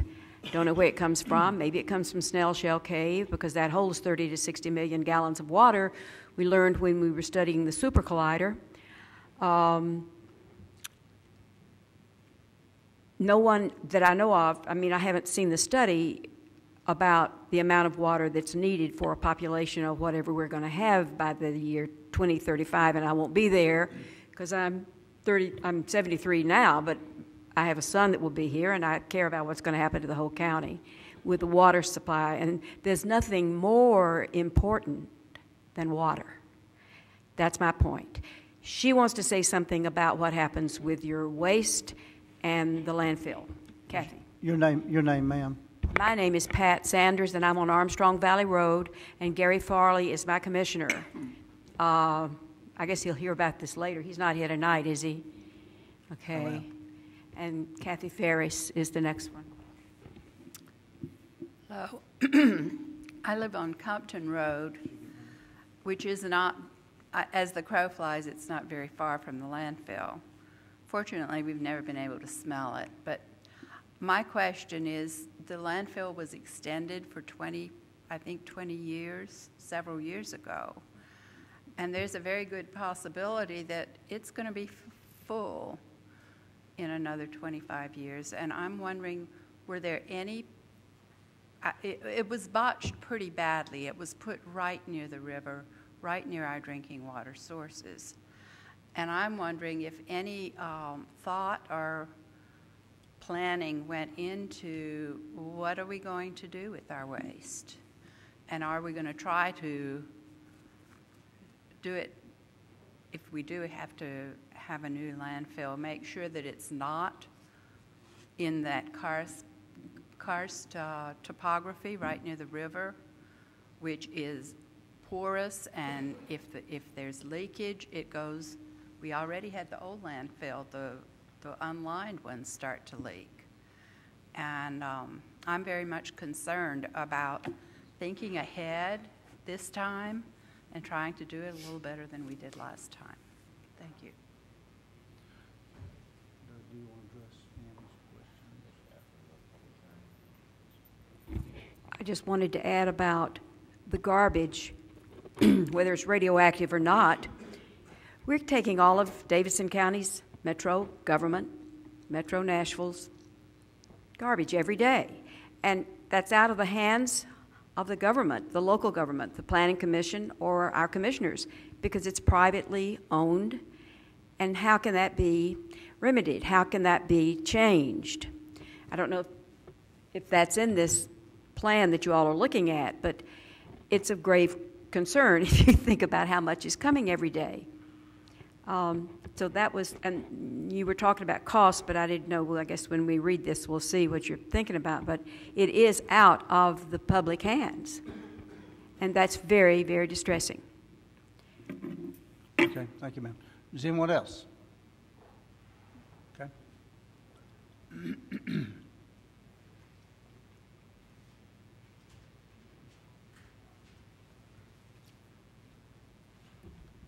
Mr. Chairman, members of the commission, thank you. My name is Steve Steele. I live at 408 Division Street in Smyrna. First, I want to thank the committee and subcommittee people who worked on this. It appears to be a good plan. It appears to be a plan that a lot of work and time has gone into. And as a member of this community, I appreciate the work that you all, whoever you all are, that have done that. As the gentleman that presented the plan mentioned, I think the key to a comprehensive plan is how we use it. And I think he also mentioned a couple of the tools that I believe this committee will be working on. That will be a revision to the zoning ordinance and a revision to the subdivision regulations. One thing I didn't hear, and that's really my question, and I think for a lot of people, including what I heard from Commissioner Jernigan, it's where the rubber will hit the road for some people, is what about the zoning, what I would call the zoning map or the zoning plan. Today we know what properties are zoned commercial, what properties are zoned residential, and the owners of those properties know what they can and can't do until they come up here. And I guess my question is the preparation, the consideration of a revised zoning plan a part of this process? And if so, when and how will that be incorporated? Thank you. I'll Go ahead, address that right now. Just to address that particular question, is the map part of this process? The answer is yes, it is. At this point, they're looking, our consultant team's looking at, they've looked at our zoning resolution. We have seen what I would term more boilerplate kind of language at this point. We're trying to identify, the direction that this really needs to go into, looking at the possibility of different zoning districts, those kind of things, possible uses in those districts, how that's set up. But we realize that that's going to be the part that really needs the most public input, is how those districts are structured. So before we met with the committee and with the public, we wanted at least to have something to present to them to react to. Again, really what we're seeing now is really more the basic kind of information, and then we'll get more into that. You almost have to have that part figured out in the text before you can really start making map amendments, and that's kind of where we are at this point. We have not made any specific recommendations or anything of the zoning map as far as what areas are going to be zoned residential, what levels of residential, say R15, if there's going to be a higher residential like R1 acre or something like that. We have not gotten to that point yet. That is coming, and we will have public input at that point. But right now, again, we're just creating something that we can present that can be reacted to, and that can be, guidance can be given to us as to where to go forward with that. Okay, anyone else wish to speak? Yeah, Mike. I served as the Planning Commission rep to the steering committee, and I want to thank David and his team. I called David several times. He sent me additional information, stuff for me to look over. I want to thank Mr. Johns for chairing it and everyone that served on it. I do agree with Susan somewhat. I think if we can, it's easier to get the public out to be against something, so it's a little harder to get them out to be for something. But if we could have another public hearing, maybe totally with the Planning Commission to review this process again. I know it slows it down, but we've been 2 years working on it and a number of meetings. The staff has been real good to work with. And to Rhonda's question earlier about and David's response to it, Dr. Penn gave some very, very detailed, I think Doug would agree with this, information, his analysis of the county and where it was headed and where it had been. and of course, he had to use some baseline to achieve those goals. But, and I think David explained that well.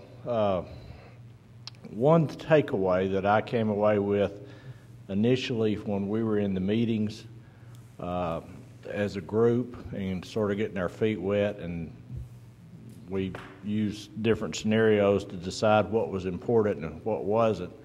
And then from the public meetings also, is everybody says, I want you to come up with a scenario that preserves some of what I moved here either 2 years or 22 years ago, whenever they came, or when they grew up here or whatever. Some of the character that makes Rutherford County what Rutherford County is. So that was my biggest takeaway from both being on the committee and going to the public meetings also. So. Okay, thank you, Mike. Yes, sir.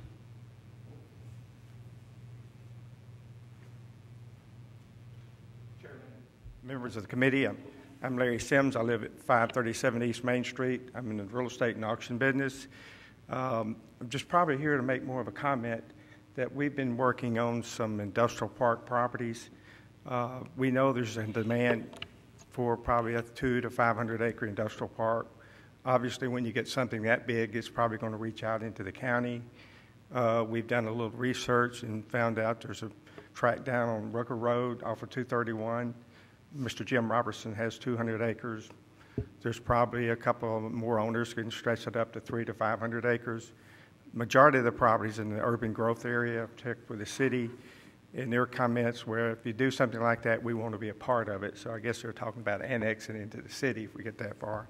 And this property actually joins a quarry down there, so it's going to be limited as far as residential use. We've kind of kicked around the idea, and we know for a fact that I-840 is the driving force of property development in the near future as far as industrial, commercial, especially around Smyrna Jefferson Pike. And we've talked about maybe trying to assemble 200 to 400 acres over there for an industrial park. So the only thing I'm saying, I'm not sure about the study, but I would try to look at those areas and see if you can work in some type of use for that would be the areas that probably be most desirable to try to do an industrial park.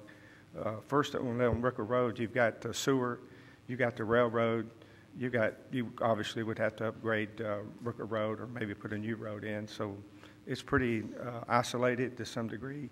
And Jefferson Pike is also kind of isolated. So anyway, in your studies, I would try to maybe address one of those issues up in an industrial park. Thank you. All right. Anyone else? Yes, sir.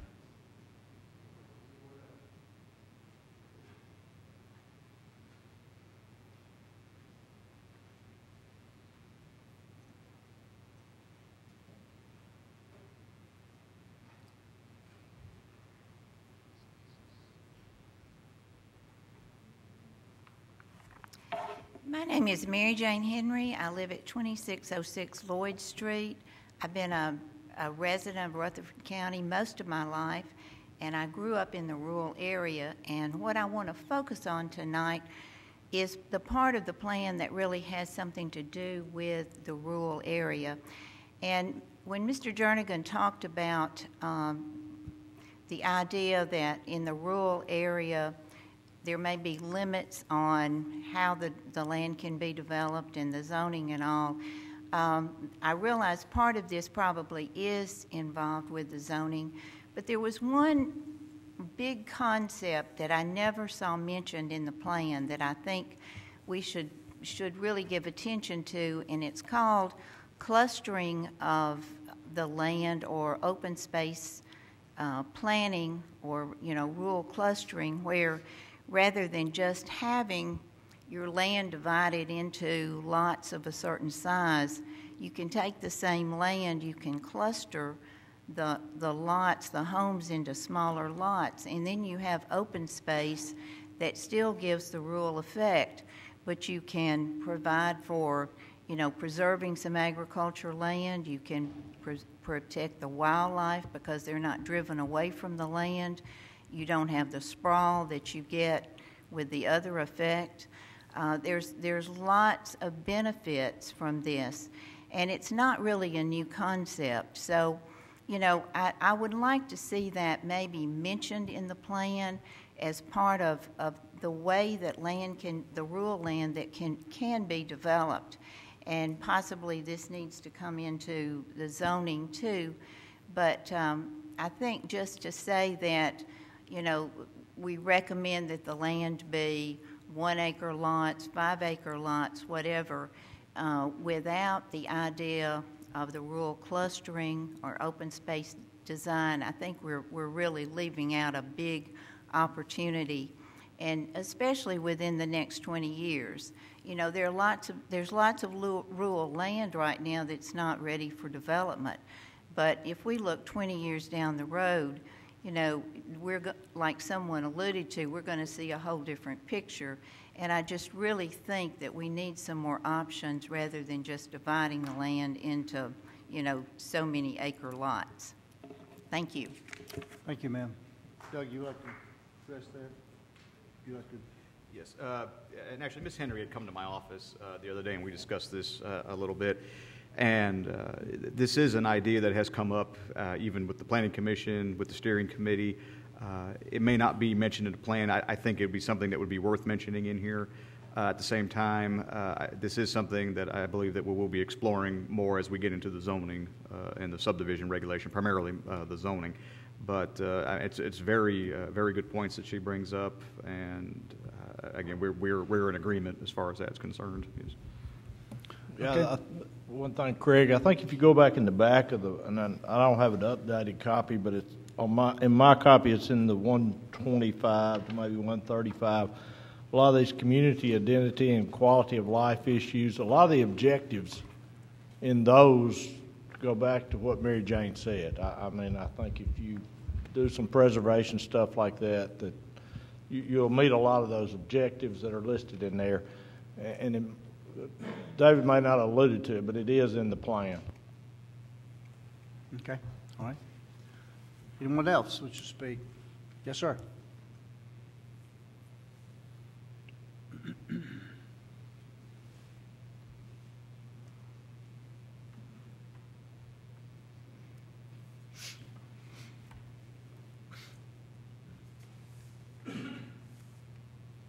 My name is Ernie Johns. I'm the chairman of the steering committee. And I wish to explain to you, this is a recommendation. This is not a law. This is not any kind of, this is something we're recommending to the Planning Commission. The Planning Commission has the authority to do something on it now. We have no authority to enforce anything, any rule, any law, or anything. All the things we do is send it to the Planning Commission. The Planning Commission can choose to adopt it. Then the Planning Commission can choose to send it on to the full County Commission. And anything the Planning Commission does is sent to the County Commission. They can override it. They say yes or no. Your county commissioners are the ultimate authority. We are not ruling on anything to you, to the county commission, to county public, anyone. We're trying to give a plan, some kind of a plan to the county planning commission. That's all we're trying to do. It's nothing with any enforcements, anything at all. The Planning Commission has partly enforcements, and they send it on to the county commission. There's 21 members of the county commission, and each one of them, if they get 12 of those can enforce anything. 10 of them can't do a thing. I've served on the county commission. So they're the ones that are going to enforce it, not these people here on the steering committee. No. We're presenting a plan. That's all we've done. And we haven't studied everything, the water, the sewage, the garbage. There's a number of problems, all kind of problems. Traffic that we hadn't solved. We hadn't tried to extend one water line.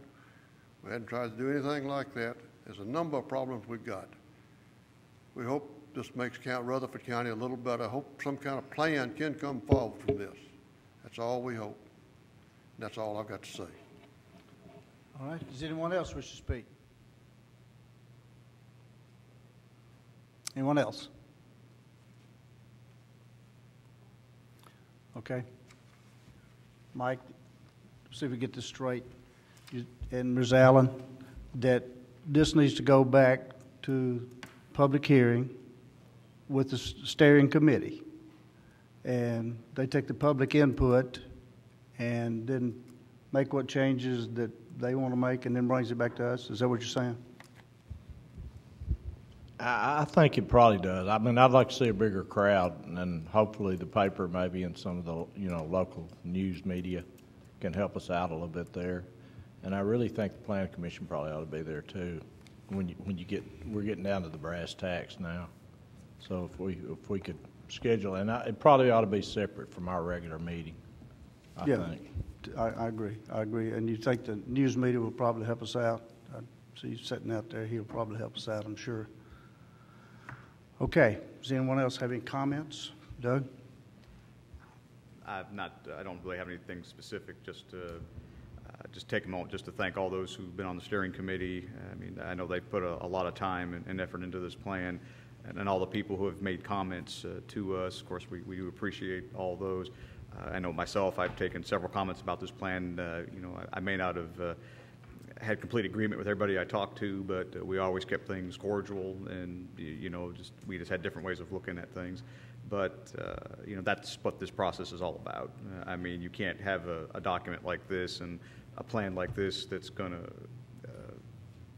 you're gonna have 100% agreement on. There's gonna be give and take on all sides. So, but that's really all I have to say at this point. Mr. Chairman, if we can take these comments that we've had tonight and work those in for some answers, and I'd put on the floor a motion we have another public hearing on this. It's very important that everybody knows about it, since it was rescheduled and maybe everybody didn't come tonight, that should. Well, at least we're giving everybody another opportunity. We want to make sure this thing is right, and we've still got a lot of work to do when it comes to subdivision regulations and the zoning regulations. So there's still a lot more things that public comment we're going to have and want to, and probably go back to those different areas in the county and the city to have these meetings all over again on the zoning regulations part. So we want to make it right. So I'll work with you on, and I think we will. As far as the date, I don't have that, but I will put it on the form of a motion that we have another public hearing on. Another public hearing? Yes. With the steering committee? Yes. Not at a planning commission meeting, but as such? Okay.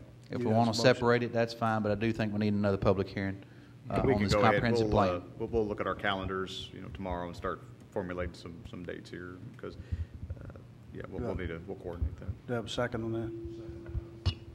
Second? Okay. All in favor of that motion, say aye. Okay.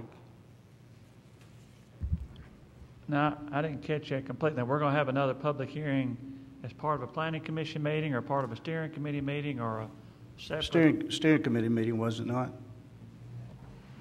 And It doesn't really matter to me. If there's any changes need to be made, then come back Yeah. to the planning commission Yeah. with those changes. It doesn't matter to me, but through steering committee, it'd be fine if they want to do it that way. If you just want to just say, just have us defer action at this point, and we can work out the details as far as, what I kind of envision is not necessarily a special planning commission meeting, but just a community-wide meeting of some sort where we invite the planning commission, the steering committee, and everybody, so and the public, of course. Well, it would be a true public hearing for the community then for this plan. Yeah, and we'll determine what might be the best venue for something like that. What I was going to say is if it is part of a planning commission meeting, it'd be the focus of the meeting. It'd be at 6 o'clock or whatever time, and not at the tail end of the rest of our agenda. I agree with that. I agree The with focus that. ought to be on that. Then we could have some agenda after that, maybe. But the focus of the meeting be, instead of the people who want to speak of this wading through our site plan approvals and things like that, let the meeting be predominantly for the public hearing. We're talking about this. I think you probably just have our separate planning commission meeting, really, like this is, instead of going through the steering committee process one more time, basically like tonight. This is our main objective, like Commissioner was saying. Okay. Yeah, and tonight, of course, we knew that we were trying to keep it as as late as we could. Unfortunately, we had things come up, and then with the meeting canceled the last time, we had some carryover items, so it kind of unfortunately worked out that we had more business than we really intended to have tonight. So. Motion and a second. Any other question? Rich? Well, I'm kind of confused. I guess I was expecting a little bit more tonight. Two things that really bothered me. One, when we talk about how we're going to use the plan. I'm a little black and white. You know, I like a line that I don't cross. When you say it's a guideline, we're going to affect property values. I guess let me put two. You know, we're doing two things here. We're throwing a guideline out for us to look at, but we are affecting property values. When we start saying you can build just outside the city limits, you can build a big subdivision, but you get a little bit further out and you can't. If I was a landowner out, maybe I'd be paying. I guess I want to get everybody's attention to let them understand what we're doing. Maybe that's why they're not here. But as far as the guideline, I'd like to have a little bit more clarification of what we're doing with this plan, so I'll know a little bit more about it. Okay, Doug. Well, I mean, I can either just try to address some of that now, or we can wait till the next meeting, however you want to handle that. But I think the public needs to know that. Mm-hmm. How you go about doing that, I don't know. In other words, you don't hear people talking about it because I don't think they realize that just what we're proposing. We talked about the zoning resolution and the subdivision regulations. Are we going to combine all three of these and vote on them all at the same time? Or, because that's, you know, we're piecemealing it, in my opinion, and I agree with Richie. We got a motion here to have another meeting. Let's clear that up, and then we'll talk about this. All in favor of this motion, say aye. All opposed, no. All right, go ahead. But, yeah, I agree with Richie. I think there are people out there that don't realize what we're doing, and we probably ought to be doing what we're doing, but it's going to change people's rights to use their property, and I'd like to see it. Let's get this to a point, then catch the other two up with it, then approve them all at once. That's what I foresaw coming. But we're going to get this done and approve it, and then get the next piece done and approve it, and nobody feels the pain when you break it down into little bites, more or less. And we make it overwhelmed trying to do it all at once. But when there's somebody that owns a farm out there on Jefferson Pike or Dunaway Chapel Road or anywhere, and today they have the right to develop it, and with this they might not, I want to make sure that person knows that before we approve this, and all of a sudden, like, hey, I've been paying property taxes for the last 40 years, knowing I've had the right at least ever since 1984 to develop my property, and now I can't. I want to make sure we don't blindside that person out there, and I hope the word is getting out to them. And I'll echo those sentiments there. I do live in the conservation easement, and I'm right on the south end of it right there on 231, and I echo that the 5 acres, I'm not in total agreement with that, and I do want people in that conservation easement to understand that we're talking about 5 acres out there, and if I've got 10 acres and I've got 5 kids, can I give them 1 acre? Can I have 5 kids living on that? There's a lot that we do need to talk about. I live with those people, and I don't know if I can face those people voting for 5 acres, 5 acre tracts. 1 acre tracts, I think we could make that. That could probably be a sell, but 5 acres, I do have some heartburn with that. Yes. Exactly what has been said here is exactly right. We need to inform the public more about what this is all about. I had the opportunity, I remember back in July 7th, I think, 2009, be out in Rockville, having one of those open houses. I remember sitting there that night and seeing all this come together and just wondering how it was when we put it together. And now I've had the opportunity to see this and see the hours that we put in this, the time that individuals have done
True. Good point. Any other comments? Again, thank you, steering committee. You have spent a lot of time. We know that. We understand that, and we know it gets frustrating. It does take a lot of time. It takes a lot of your time, and we do appreciate it. We do. Doug, you have any comments? Close the public hearing then. I have nothing further. We'll be in touch with y'all about scheduling a next meeting. But I've got one question. It's back to what Will was talking about earlier. Are we doing two separate things here? Or will we approve what we've done here, make changes and approve and forward something, and then do the subdivision regs separately? Or should we try to intermesh them or bring them together at some point and send the whole package forward? Well, the way that the original contract and the way we had discussed it was scheduled or was proposed was to have the plan done first, and then after the plan, work on the subdivision regulations and the zoning. We've seen it done that way in the past. I think Williamson County, that's pretty much how they handled theirs, did the plan first and then came back and started doing their redo of their zoning to be based on the plan. Work is progressing, as I said, with the zoning and the subdivision regulations. Quite frankly, the changes that are being made to the subdivision regulations, we'll probably be in a position to submit those to you for review over the next few months prior to everything else, because that's not really going to affect what we're seeing in the plan or even in the zoning. That's really going to be kind of more process related as far as how you subdivide the property. So those rules and those regulations being approved separate from the others, that might be possible. I can see some merit, as you were saying, as combining the two almost to have the plan and the zoning, so everything, you can kind of see the plan is making a recommendation. This is the zoning is showing you how it's going to be implemented. But typically the way that we've seen it done has been the plan's done first and then the zoning and everything comes after that to implement the recommendations of the plan. And I guess the reason I asked that is what Craig and Joe Frank alluded to about the conservation easement out there. They can't, you're getting into zoning if we, cut out part of the county and say you can't do what the rest of the county can do. And let me just kind of clarify that just a little bit. When we're talking about the conservation areas, we're not talking about conservation easements in the same context as like the public land trust has conservation easements where you actually sign paperwork and record a document that says you cannot develop this land for perpetuity, basically. Essentially what this is saying is that this area, when they did the land use modeling, this area that was identified had different factors in it that maybe made it more difficult to develop, say slope, lack of water availability, sewer availability, you name the soils, those kind of things. We fully recognize that even within those areas that there are going to be properties that probably meet those criteria. And even during, I know during some of the steering committee presentations that was brought up, that there are going to be some areas here that probably are okay to develop at, say, 1 unit per acre or something like that. This is really meant more as this overall area here. There were a lot of properties in there that did exhibit those properties that maybe make development a little more difficult. So, I don't think that's unreasonable to expect that there'll be some property there. But again, we're not talking about conservation easements, and I think when we get to the zoning part of that, when we really see how that's going to play out, I think that can be worked in there as far as if there are properties that meet certain criteria that they could be developed at a slightly higher density. So. Yeah, and I think that goes back to the step systems, because most landowners know if they've got 15 acres of, Arrington soil, the rest of it can be glade rock, and theoretically it can be developed. I don't know how practical it is right now, but certainly theoretically it can, and they probably don't want to lose that right. Larry? Yeah, Mr. Chairman, members of the committee, as I look at this plan, from a utilities perspective, I have to say I like it. And I know that many people own land and think they have development rights all over this county to do as they please. I can assure you, or at least I don't believe there's enough water in Priest Lake to develop all of Rutherford County on 1 acre lots. The thing that I like about this is it kind of concentrates the growth into a more central locale. I do have a concern about that because I'm not sure that it addresses density within that locale. Do you have single-family homes, one level, or do you have apartment buildings at 5, 10 stories tall? That, too, adds a tremendous load on water supply and wastewater. I'm sorry if somebody loses some development rights, but it was a development right that was assumed. It is not a development right that is guaranteed. I don't know that anybody can guarantee anybody that we're going to have the water to develop the land as they would like to develop it.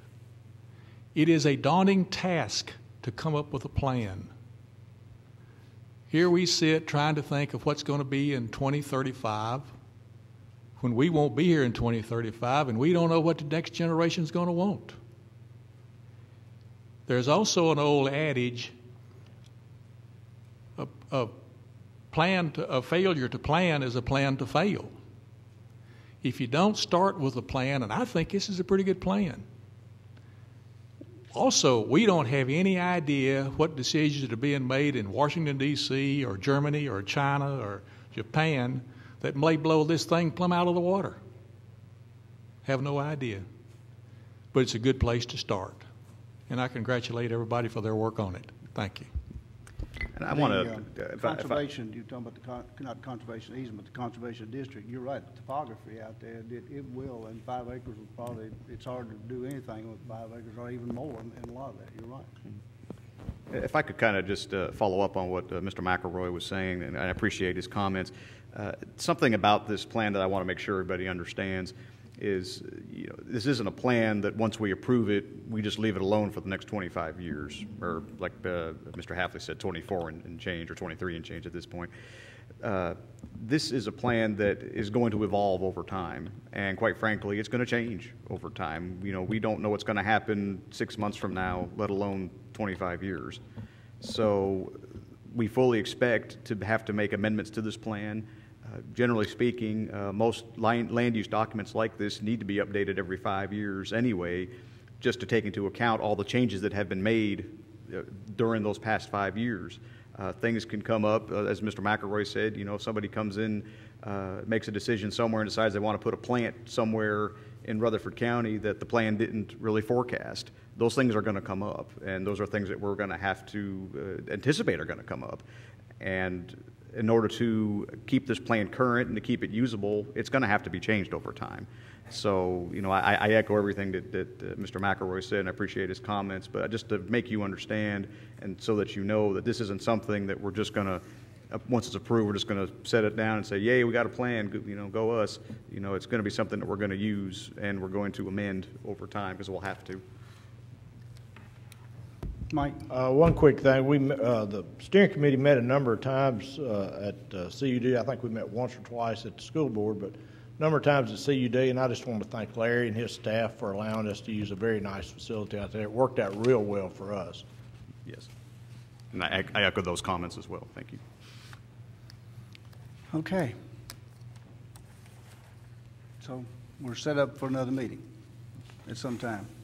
And like I said, we'll be in touch, and we'll get that worked out here in the near future. Doug, I have a question on that. Do all public hearings need a 30-day notice? Public hearings before the Planning Commission do. Like the meetings we had, our steering committee meetings, or even if the neighborhood meeting, this community meeting that we have. If it's not an actual Planning Commission meeting, I don't think it requires that, but we'll check the law to make sure that we want to give as much notice as possible. But like this meeting, that was why we couldn't have had it at the night meeting, which was canceled anyway. But was because when we deferred it at the December meeting, we were already within a 30-day window, and we couldn't. This was the earliest we could have done it at a Planning Commission. I just know that the bulk of the work is still ahead of us. And so in terms of, slowing the process down, I don't want us to lose momentum. And so if there's a way to do it sooner than 30 days, that'd be my suggestion. So 2 weeks instead of 30 days, is that what you're saying? Yeah, and like I said, if it's not an actual Planning Commission meeting, as I recall the law, that 30 days doesn't apply for that, because you wouldn't actually be making a decision at that meeting. So, yeah. Okay, let's move on.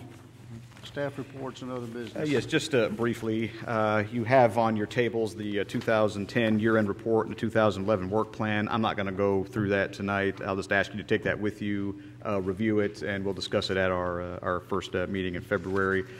Something that we do need to do tonight, though, this was something that we were going to do at the last meeting, but the weather didn't want to cooperate with us.